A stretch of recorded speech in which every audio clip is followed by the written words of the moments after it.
meu tutor ara fa 5 anys em va donar aquest consell. No cal que t'esforcis en fer art si no és per canviar el món. Llavors tu ets universitària o tot això ho fas per pura anarquia? No m'agrada l'art que no és de veritat. Així això és com part d'un projecte, no? Ets mono, però t'hauries de fer alguna cosa als cabells. Què t'està fent aquesta tia? Moltes coses. Has perdut pes? Vas al gimnàs? Sí, és que em sento molt millor, és meravellós. Millor? T'has convertit en què? En aquest tio tremendament sexy!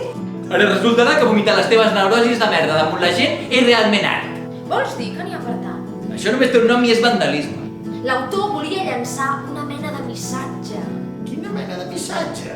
Perdona si no entenc d'art o si no soc prou alternativa, però a mi això em costa considerar-ho art. Perquè és provocatiu.